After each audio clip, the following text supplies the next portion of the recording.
Welcome to part 1 of the Masonic view of God. This is so deep, you don't want to miss it.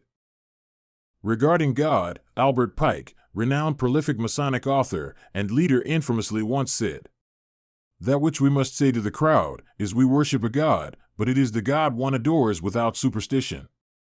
To you, Sovereign Grand Inspector General, we say this, and you may repeat it to the brethren of the 32nd, 31st, and 30th degrees. The Masonic religion should be, by all of us initiates of the high degrees, maintained in the purity of the Luciferian doctrine.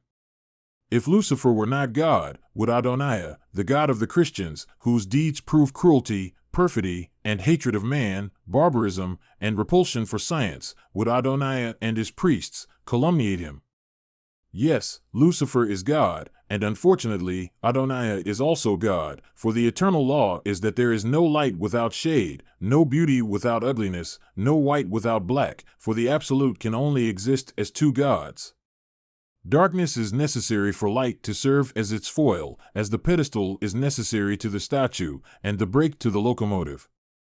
Thus, the doctrine of Satanism is heresy, and the true and pure philosophical religion is the belief in Lucifer, the equal of Adonai. But Lucifer, God of light and God of good, is struggling for humanity against Adonai, the God of darkness and evil.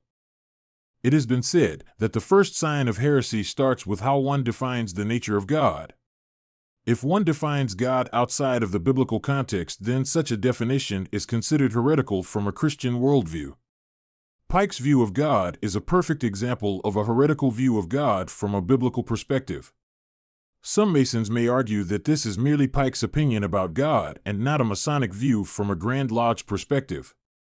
Fair point, so let's look at a Grand Lodge definition of God and compare it to Pike's definition. Monotheism is the sole dogma of Freemasonry. Belief in one God is required of every initiate, but his conception of the Supreme Being is left to his own interpretation. Freemasonry is not concerned with theological distinctions. This is the basis of our universality. Grand Lodge of Indiana, Indiana Monitor and Freemasons Guide, 1993 edition, page 41.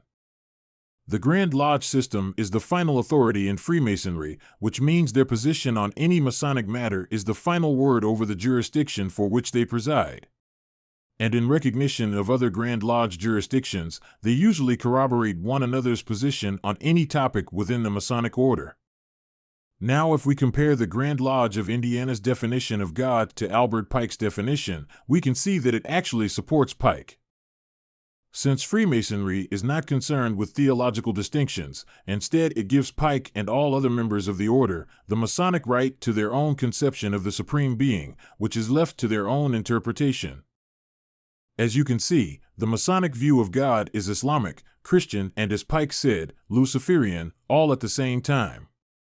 Freemasonry effectively denies the exclusivity of the one and only true living God, which is the God of the Holy Bible. Therefore, it is imperative that Masons who profess to be Christians must exit the lodge, for there can be no allegiance with a false, non-Christian deity. This concludes part 1 of the Masonic view of God. Stay tuned for part 2, because there is much more to come.